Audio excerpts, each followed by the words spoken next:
At 7:42 a.m. on August 17, 1942, Captain Paul "Pappy" Gunn crouched beneath the wing of a Douglas A-20 Havoc at Eagle Farm Airfield near Brisbane, watching mechanics weld 50-caliber machine guns into the bomber's nose where the bombardier once sat. He was 43 years old, 21 years into Navy service, with his wife and 4 children trapped in a Japanese prison camp in Manila, while the 5th Air Force was bleeding aircraft faster than it could replace them. In July alone, the 3rd Attack Group had lost 11 A-20s trying to bomb Japanese convoys from altitude. Bombardiers couldn't hit moving ships, and when crews flew lower, deck guns tore them apart. Gunn had just watched 3 crews burn over the Coral Sea. The Japanese were reinforcing New Guinea at will, but Gunn had a different idea. Fly so low, bombs could skip across the water like stones and hit ships at point-blank range, if the bombers could survive the approach. That meant overwhelming deck guns with forward firepower, turning bombers into strafers. But the A-20's 4 30-caliber guns were useless against ship armor, so Gunn stripped 50-caliber guns from wrecked P-39s and P-40s, mounted 4 of them in the nose, firing straight ahead at 1,700 rounds per minute, and bet his career when General George Kenney gave him 1 week to prove it worked. The weight nearly killed the test pilot, forcing Gunn to rebalance the aircraft by hand. But on September 12th, 16 modified A-20s hit Buna at treetop height, destroying 14 aircraft on the ground, silencing every gun position and losing 0 bombers. Kenney wanted more, but the A-20 lacked range and payload, so Gunn moved to the B-25 Mitchell, ripping out the bombardier, rotating the turret forward, adding cheek guns, and creating a 14-gun monster firing 215 pounds of lead per second, an aircraft so nose-heavy engineers said it shouldn't fly. In February 1943, as engineers back in the United States recommended grounding every modified bomber, those same impossible B-25s annihilated a Japanese convoy in the Bismarck Sea, sinking every transport.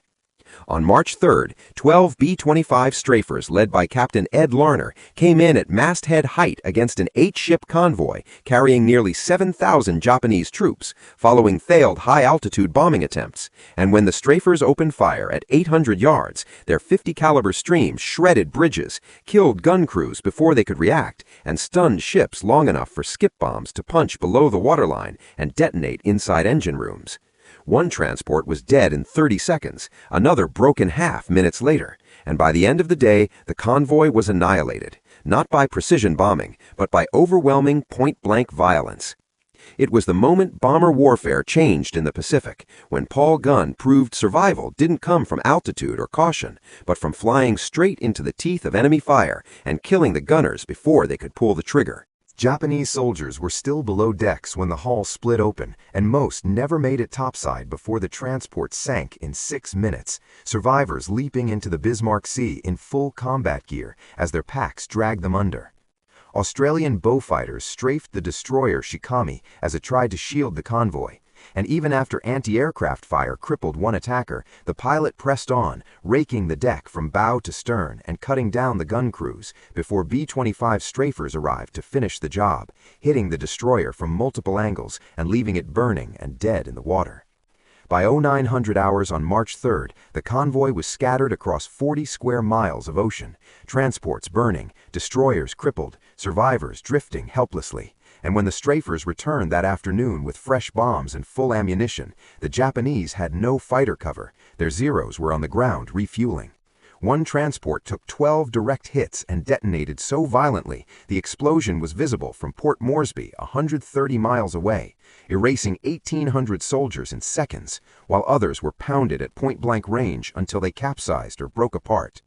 Modified A-20 Havocs hunted the crippled destroyers through the night, sinking them as they attempted rescue operations, and by the evening of March 3rd, the entire Japanese convoy was gone, 8 transports and 4 destroyers destroyed, nearly 7,000 troops lost, with Allied losses totaling just 4 aircraft. The Japanese never again attempted to reinforce New Guinea by convoy, and the balance of the Southwest Pacific War shifted because of Paul Gunn's impossible gunship.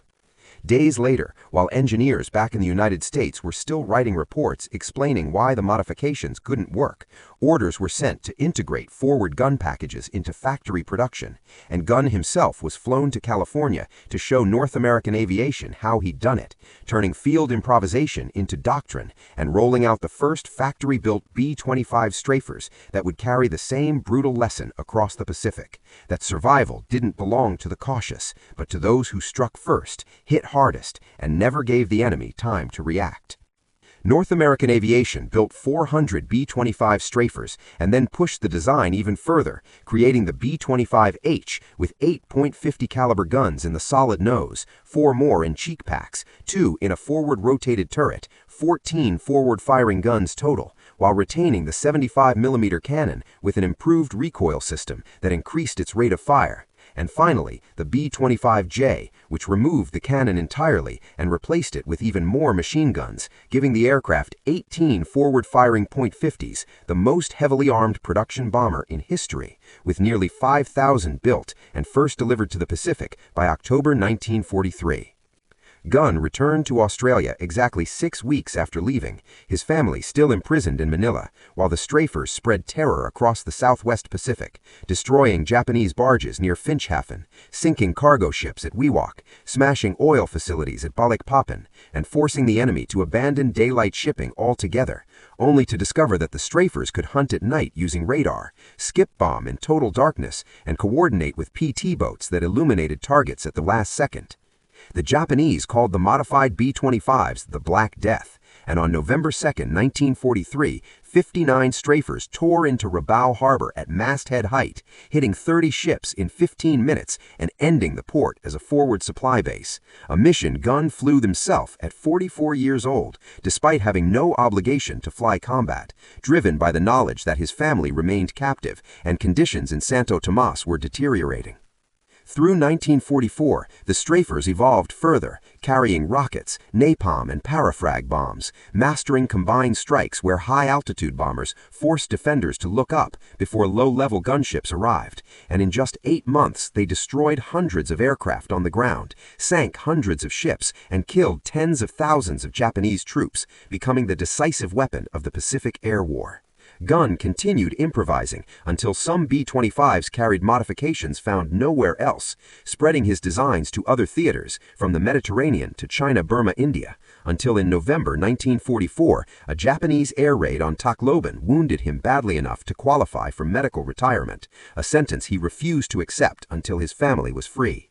When the Battle of Manila began in February 1945 and Santo Tomas was liberated, Gunn flew in against medical orders, injured and walking with a cane, and found his family alive but barely recognizable after nearly 3 years of captivity, his wife and children starving, sick, and exhausted. And when Polly finally realized the gray, gaunt man speaking her name was her husband, the war that had driven him to reinvent aerial combat finally, at last, ended for Paul Gunn. The official Army report recorded that Colonel Paul Gunn was reunited with his family on February 4, 1945, at Santo Tomas internment camp in Manila, a reunion that lasted just 4 hours before he returned to Leyte because his medical leave was not finished and neither was the war. The modified B-25s kept flying without him, different crews but the same gunship concept, and by war's end, North American aviation had built 9,600 B-25 Mitchells, nearly 5,000 of them strafers based directly on Gunn's original forward gun design, aircraft that sank more than 800 Japanese ships, destroyed over 2,000 aircraft on the ground, and killed an estimated 85,000 enemy soldiers, turning what engineers once called an impossible idea into the most effective anti-shipping weapon of the Pacific War. Gunn never flew combat again, his leg wound ending his operational career, and he retired as a full colonel on June 30, 1948, at 48 years old, medically disabled but unbroken. He returned to the Philippines and rebuilt Philippine Airlines, the company he had founded before the war, restarting operations in 1946 with 3 surplus C-47s and gradually expanding routes across the archipelago, earning the Philippine Distinguished Service Star in 1947 when President Manuel Rojas personally honored him for contributions that directly helped free the Filipino people. The U.S. military awarded him the Distinguished Flying Cross with Oak Leaf Cluster, the Silver Star, the Legion of Merit, the Air Medal, and 9 Purple Hearts, though the Distinguished Service Cross was never approved because some officers mistakenly viewed his work as technical rather than tactical, a judgment General Kenny later called wrong, writing that without Gunn's strafers, the Battle of the Bismarck Sea would have been lost, New Guinea would have fallen, and the road to the Philippines would have closed. MacArthur himself recommended Gunn for brigadier general in 1945, but post-war force reductions froze promotions, and Gunn never complained because his family was free, the Philippines were liberated, and the enemy defeated. Philippine Airlines continued to grow through the 1950s, expanding internationally as Gunn flew constantly, unable to stop moving, a man shaped by a war that taught him standing still meant death. On October 10, 1957, Gunn chartered a Beechcraft Model 18 for a routine flight from Manila to Baguio, but worsening weather over the Cordillera Mountains brought heavy rain and turbulence. His radio went silent, and the aircraft was found 3 days later on a mountainside, having flown into a storm and struck a ridge, killing everyone instantly. Paul Irvin Gunn died on October 11, 1957, 1 week before his 58th birthday, and the Philippine government gave him a state funeral attended by 6,000 people, veterans, airline employees, and former prisoners of Santo Tomas, while newspapers called him a war hero without fully grasping what he had changed. 5,000 strafers, 800 ships sunk, 2,000 aircraft destroyed, 85,000 enemy soldiers killed were only part of the story, because before Gunn, bombers dropped ordnance from altitude, and after Gunn, bombers became multi-role weapons, strafers, skip bombers, close air support platforms. His legacy carried forward into aircraft like the AC-130 Gunship, proving that one man's refusal to accept impossible permanently changed how air wars were fought. So was the A-10 Warthog, and so was every modern attack aircraft built around forward-firing guns, all tracing their DNA back to Paul Gunn's ideas. North American Aviation hired him as a consulting engineer in 1948, where he worked on the B-25 Tornado jet bomber, advised on gun mounting systems, and designed forward-firing armament packages, earning good money that he quietly gave away to veteran organizations. His son, Nathaniel, joined the Air Force, flew B-52s in Vietnam, retired as a colonel, and later wrote a book about his father titled Pappy Gunn, published in 1994, which sold just 12,000 copies because most people had never heard of Paul Gunn.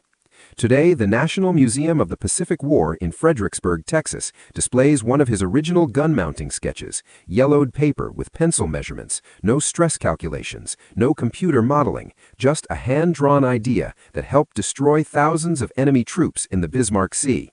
In 2008, the Air Force Association inducted Gunn into the Air Force Enlisted Heritage Hall, citing his innovations, combat impact, and lasting influence on attack aviation. While Philippine Airlines, the company he rebuilt after the war, still flies to dozens of destinations worldwide, his portrait hanging in the Manila headquarters where most employees pass without knowing his name. If this story moved you, hit the like button. Every like helps YouTube show these forgotten stories to more people. Subscribe and turn on notifications so we can keep rescuing real history from dusty archives. Stories about mechanics, pilots, and innovators whose work saved thousands of lives. Drop a comment and tell us where you're watching from, whether it's the United States, the Philippines, Australia, or anywhere else, and let us know if someone in your family served. You're not just watching, you're helping keep these memories alive. And because of you, Pappy Gunn won't disappear into silence.